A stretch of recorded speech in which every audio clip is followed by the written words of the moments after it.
I'm Harold. I'm 87 years old, and exactly 1 week ago I finally told my wife the truth. After 43 years of marriage, I said words I'd carried silently for more than 4 decades. I need you to hear what I'm about to say, because it might make you pause and rethink how you live your life. Not because my story is dramatic or scandalous, but because it's ordinary. That's exactly why it matters.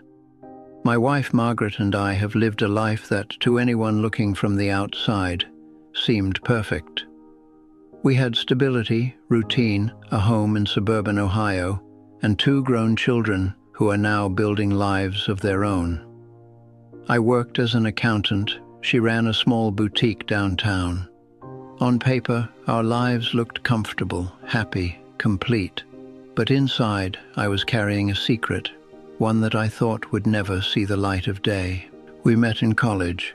I was 22, she was 20. She had this laugh that could make an entire room light up. We were young, in love, and certain that we had found the people we were meant to be. I proposed after just 2 years together. She said yes, and I remember thinking how lucky I was. Little did I know, luck doesn't always mean peace.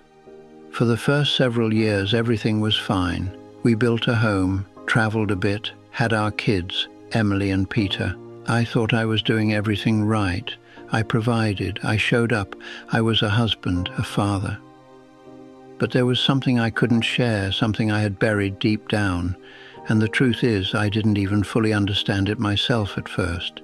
When I was in my early 40s, I started noticing patterns in myself that confused me. I would wake up in the middle of the night, heart racing, feeling an emptiness I couldn't explain.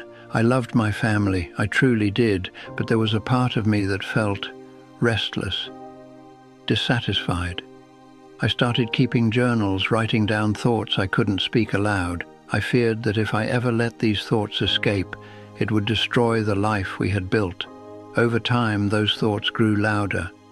I realized I had feelings for men, not in the way I had ever imagined before, not in fleeting curiosity or an abstract sense, but real, enduring, emotional attraction. I loved my wife, I loved my children, and I loved this part of myself that I had been denying for decades. I didn't know what to do. There were no role models for men like me in my small town in Ohio. Not in the 80s and 90s when this all started. I thought about therapy but was terrified of what it might uncover. I thought about confiding in Margaret, but I feared destroying her, destroying our family, destroying the life I had fought so hard to maintain. So I carried it alone. For decades, every holiday, every birthday, every ordinary Tuesday, my secret lived quietly in the shadows. I became an expert at pretending, at smiling, at being the husband everyone expected me to be. I took pride in being dependable. But inside I was constantly balancing on a thin line between honesty and secrecy, between truth and survival. It was exhausting, and over the years, the weight of this hidden truth began to shape me. I avoided friendships, never fully trusting anyone with my secret. I grew cautious, calculated, careful. Even with Margaret, I found ways to love her without fully revealing myself. I gave her what I thought she needed. I protected her, but I wasn't being honest. And in protecting everyone else, I was slowly erasing pieces of myself. As I got older, though, the urgency grew. Life is finite. You reach a certain age, and you start thinking about all the years you've spent hiding, all the moments you could have been real. And I realized that the only thing worse than fear was regret. I did not want to reach the end of my life and wish I had told the woman I loved the truth, no matter how painful it might be. Margaret had her own routines, her own life. She had been a remarkable partner. She raised our children with love and patience. She built a career in retail that she adored. She was proud of me, and I was proud of her. And I knew that telling her the truth wouldn't change all that. But I also knew it could change something, the way we moved forward in these last years together. The day I told her, I remember the exact moment. We were sitting in the living room, the sun filtering through the curtains. I had rehearsed my words for months. I had written them down, torn them up, rewritten them. I was shaking, and I could see the same nervous anticipation in her eyes. I started slowly. "Margaret, there's something I need to tell you. Something I should have told you a long time ago." Her eyes widened slightly, and I felt my stomach drop. But I kept going. I told her about the feelings I had buried, about the decades I had spent pretending, about the fear that had kept me silent. I told her how much I loved her and how much I loved the life we built together, and that none of that had ever changed, but I could no longer hide who I truly was. For a long moment she didn't speak, and I braced myself for anger, for tears, for rejection, but instead she took my hand. She said quietly, "Harold, thank you for telling me."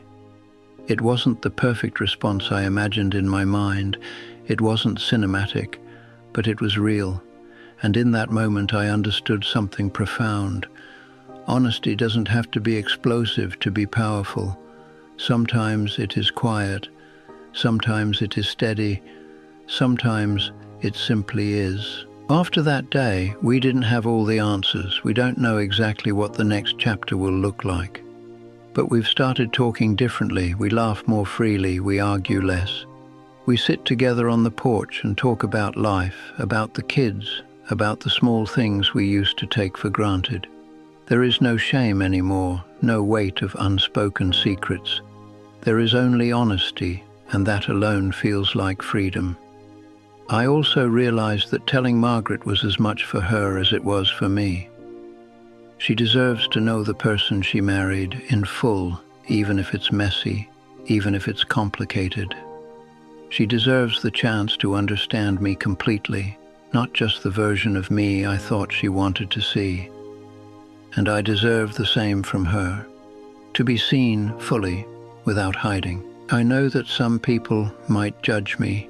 They might wonder why I waited so long, why I didn't act sooner, why I didn't live openly when I was younger. I don't have perfect answers.